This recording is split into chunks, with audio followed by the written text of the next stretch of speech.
इस्लामी निज़ाम का निफाज, इस्लामी इनकलाब आपके उसमें जो था ना नारों में और सियासत में बड़ी मरकज़ियत रखता था। अब मैं देख रहा हूँ पिछले चंद साल से सिराजुल हक साहब के ज़माने से ज़रा उस मामले में बहुत पीछे हटे हैं आप लोग जैसा आप फरमा रहे हैं कि हम इशूज़ की पॉलिटिक्स कर रहे हैं। तो ये क्या मतलब है, क्या तब्दीली है? बैक वक्त दोनों काम नहीं हो सकते आपके ख्याल में, या उस मामले पे आप लोगों ने डाइल्यूट किया अपने आप को? इसमें तसव्वुर का मसला है।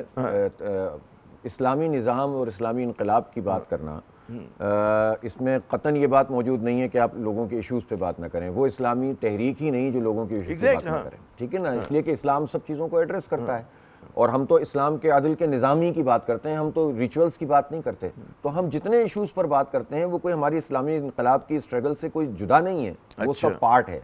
और कभी कोई फ्लेवर ज़्यादा हो जाएगा, कोई कभी फ्लेवर कम हो जाएगा, फ्लेवर कम किया तो वो हालात के ऊपर होता है। ये समझाइए कि क्या वजह है कि मतलब है इस्लामी जमहूरियत पाकिस्तान, यहाँ पे पाकिस्तानियों की अक्सरियत जो है बड़ा दीनी वो रखती है, शगफ रखती है, उनकी रुझान वही है, लेकिन वो जो हमारी मजहबी जमातें हैं उनको इंतखाबी सियासत में वो पजीराई नहीं देती, या बाद औक़ात अगर इजाज़त दे कहने की मुस्तरद कर देती है।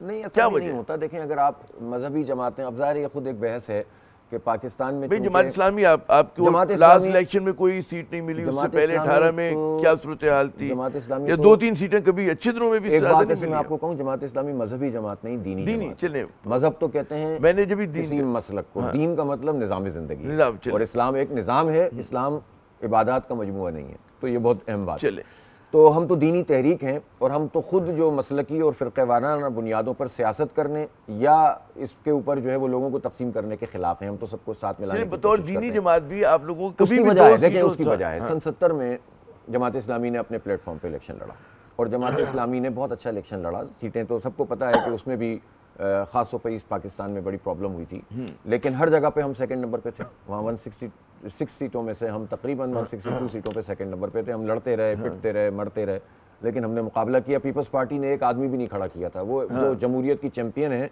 आधे पाकिस्तान में और अक्सरियती इलाके में, उन्होंने एक बंदा भी नहीं खड़ा किया था। ये इनकी जमहूरियत का आलम है, पहले इनको पता था कि तोड़ना।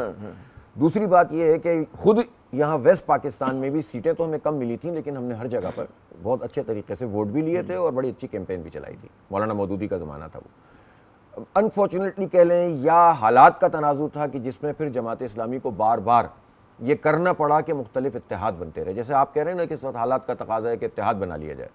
हमने कौमी इत्तेहाद में बड़ा ज़बरदस्त रोल अदा किया। हमने फिर उसके बाद IGI में बड़ा ज़बरदस्त रोल अदा किया। नवाज शरीफ साहब तो कुछ भी नहीं थे, ये काजी हुसैन अहमद थे जिन्होंने पूरी स्ट्रगल की और उसके नतीजे में नवाज शरीफ बन गए। फिर उसके बाद हमने एक तजर्बा किया कि हम अपने एक प्लेटफॉर्म बनाए, फिर उसके बाद हमने MMA का तजर्बा किया। लेकिन इन सारे तजर्बात के बाद एक हमें नुकसान हुआ, और वो हुआ कि हमारी जो अपनी इलेक्टोरल शनाख्त थी ना, देखिए हमारी सियासत तो प्रीवेल करती है, हमने अपने नैरेटिव को तो पाकिस्तान का नैरेटिव बनाया है अल्हम्दुलिल्लाह। ये जमात इस्लामी को क्रेडिट जाता है और बहुत सारे लोगों को इसकी बहुत तकलीफ है कि यार ये पाकिस्तान का पूरा जो नैरेटिव है ये जमात इस्लामी का बनाया हुआ है। लेकिन कलीदी किरदार, लेकिन आइन साजी में कलीदी किरदार है। 4 सीटों के बावजूद आइन साजी में हमने बहुत किरदार अदा किया, दस्तूर बनाने में। अब आप मुझे बताइए कि जो इलेक्टोरल पॉलिटिक्स है ये तो जागीरदार की होती है, ये तो इलेक्टेबल की होती है, ये तो एस्टेब्लिशमेंट की छतरी तले होती है। यहाँ तो बताएं ना आप मुझे कि कौन सी पार्टी है जिसमें खुद डेमोक्रेसी मौजूद है। मुझे एक सवाल तो ये तो इशू है पाकिस्तान का, लेकिन अब हम इस पर कायल हो गए। हमारे यहाँ बिल्कुल इस पर इत्तेफाक हो गया है कि हम इश्तराकी अमल करेंगे, हम कॉमन इश्यूज पर बात भी करेंगे, हम अपोजिशन के साथ अच्छे ताल्लुक भी रखेंगे, आएंगे भी जाएंगे भी, प्लेटफॉर्म हमारा होगा।